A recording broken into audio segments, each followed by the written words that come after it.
The 5 Yogas. Raja Yoga. Raja Yoga is the yoga of the education of consciousness. The individual who studies Raja Yoga practically acquires consciousness of their I. At the same time acquiring extraordinary inner powers, control over themselves and the capacity to influence other people. Raja Yoga in relation to our psychic world, our self-consciousness has the same meaning as Hatha Yoga has in relation to the physical world. Hatha Yoga is the yoga of overcoming the body, acquiring control over the body and its functions. Raja Yoga is the yoga of overcoming the illusory and erroneous self-consciousness of man. The acquiring of control over consciousness. Raja Yoga teaches us that which constitutes the basis of the philosophy of the whole world, knowledge of ourselves. Just as Hatha Yoga regards the physical body as imperfect but capable of being changed for the better, so Raja Yoga regards our psychic apparatus as being far from ideal, but capable of being set right and improved. The task of Raja Yoga is the placing of consciousness, which is analogous to the placing of the voice in singing. Ordinary Western thought does not realize the necessity of placing the consciousness, finding in general that ordinary consciousness is quite sufficient, that people can have nothing else. Raja Yoga establishes that consciousness, like a powerful voice, requires proper placing. This can multiply its power and quality tenfold, increase its efficiency, make it sound better, reproduce better, reconstruct the interrelation of ideas, embracing more and more each time. The first assertion of Raja Yoga is that we, such as we are, do not know ourselves at all, and have a completely false, distorted idea of ourselves. This lack of understanding of ourself is the chief impediment in our way, the chief cause of our weakness. If we imagine a person who does not know their body, does not know the parts of their body, their number and relative position, does not know that they have 2 arms, 2 legs, 1 head and so on, then it will give some indication of our position in relation to our psychic world.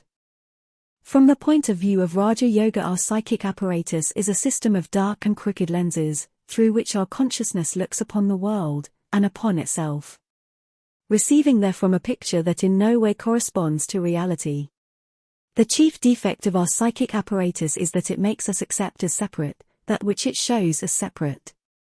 A person who believes in their psychic apparatus is one who believes in the field of view from a pair of binoculars through which they are looking, in the full conviction that what enters the field of view of these binoculars at that particular moment exists separately from that which does not enter it. New self-knowledge is attained in Raja Yoga through study of the principles of our psychic world, and through a long series of exercises of the consciousness.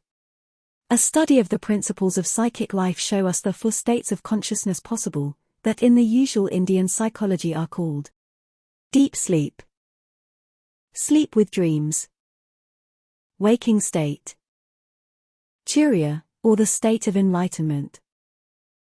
In esoteric teaching, these states of consciousness are defined somewhat differently, however they remain 4 and their mutual relations remain close to the above. After this follows the study of psychic functions, thinking, feeling, sensing and so on, both separately and in their relation to one another.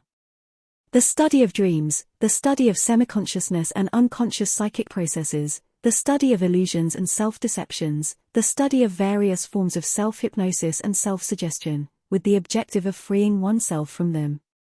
One of the first practical tasks set before an individual who begins to study Raja Yoga is the attainment of the ability to stop thoughts, the capacity not to think, that is to entirely stop the mind at will, giving a complete rest to our psychic apparatus.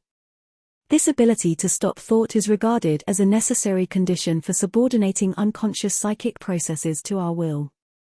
Only when one has created in themselves this capacity for stopping the flow of thoughts can we approach the possibility of hearing the thoughts of others, and all the voices that incessantly speak in nature. The voices of various small lives that are component parts of ourselves, and the voices of big lives of which we form a component part. Only when we have acquired the capacity to create a passive state of our mind, can we hope to hear the voice of silence, which alone can reveal to us hidden truths and secrets. Furthermore, and this is the first thing that is attained in learning to stop thinking at will, we acquire the power to reduce the useless expenditure of psychic energy consumed in unnecessary mentalism. Unnecessary thinking is one of the chief evils of our inner life. How often does some thought get into our mind, and the mind then, having no power to throw it out, turns the thought over and over endlessly? Just as a stream turns a pebble over and over in its bed. This happens particularly when we are agitated, annoyed or hurt and alarmed, afraid of something, suspicious or threatened.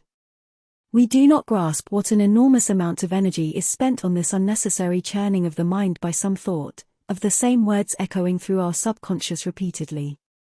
People do not realize that a person, without noticing it, may repeat many thousands of times in the course of an hour or two, some silly sentence or fragments of verse, a song or lyric that has stuck in their mind without reason. When the disciple has learned not to think, they are then taught how to think of what they really want to think of, and not of just anything that comes into their head. This is a method of concentration or focus. Complete concentration of mind on one subject, and the capacity for not thinking of anything else at the same time, the capacity for not being drawn aside by accidental association, avoid digression and sidebars, gives us enormous power. We can then force ourselves not only to think, but also not to feel, not to hear, not to see anything happening around us. We can avoid having the sensation of any kind of physical discomfort, either of heat or cold or of suffering. We are able by a single effort to make ourselves insensitive to any pain, even the most terrible. This explains one of the theories that Hatha Yoga becomes easy after Raja Yoga is practiced. The next step, the third, is meditation. The person who has studied concentration is taught to use it with purpose. That is to meditate, to enter deeply into a given question. To examine different sides, one after the other, to find in it correlations and analogies with everything that they know. Everything they have thought, seen, felt, tasted, smelled or heard of before. Right meditation discloses to us an infinite amount that is new in things that we previously assumed were known to us. It shows us depths about which it has never occurred to think, and above all it brings us nearer to new consciousness, flashes of which, like lighting, begin to illuminate our meditations, revealing to us for a moment in epiphany, infinitely remote horizons. The next step, the fourth, is contemplation. We are taught, having placed before ourselves one or another question, to enter into it as deeply as possible without thinking. Or even without putting any question before ourselves, to enter deeply into an idea, a mental picture, landscape, phenomena of nature, sound or number. One who has learned to contemplate awakens higher faculties in their soul, lays themselves open to influences that come from higher spheres of the life of the world, and as it were communes with the deepest mysteries of the universe. At the same time, Raja Yoga makes our I, or what we consider me, the object of concentration, meditation and contemplation. Having taught us to economize our mental prowess and direct effort at will, Raja Yoga requires us to direct them upon self-knowledge, knowledge of the real I. This alteration of our self-consciousness and of our self-feeling is the principal aim of Raja Yoga. Its object is to make an individual really feel and become conscious of the heights and depths of themselves, by which they come into contact with eternity and infinity. That is, to make us feel that we are not a mortal, temporary and finite speck of dust in the finite universe, but an immortal, eternal and infinite quantity, equal to the whole universe. A drop in the ocean of spirit, however, a drop that may contain at the same time the whole ocean. The broadening of the I according to the methods of Raja Yoga is precisely this bringing together of self-consciousness, with the self-consciousness of the world, the transference of the focus of self-consciousness from a small separate unit into infinity. Raja Yoga broadens man's I and reconstructs our view of ourselves and the feeling of ourselves. As a person attains a state of extraordinary freedom and power, they not only control themselves but are further capable of controlling others.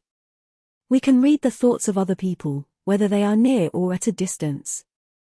We can suggest to them our own thoughts and desires, then subordinate them to that will. Politicians and the clergy do this professionally. We can acquire clairvoyance, and we can know both the past and the future. All this may appear fantastic to a European reader, but much of the miraculous is in reality not as impossible as it may at first seem. In the methods of Raja Yoga, everything is based upon the understanding of laws that are incomprehensible to us presently, and on the strict consecutive and gradual character of work on oneself. The idea of separation of self and of non-attachment occupies a very important place in the practice of Raja Yoga. After this follows the idea of the absence of permanency, a unity between us and our I. Furthermore, the idea of the non-existence of any separateness in us. The absence of any division between man, humanity and nature. The study of Raja Yoga is impossible without the constant and direct guidance of a teacher.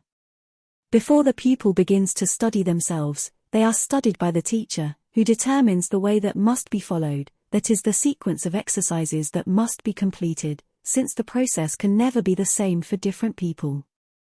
The aim of Raja Yoga is to bring us closer to higher consciousness, provide us the possibility of a new state of consciousness, similar to awakening after sleep.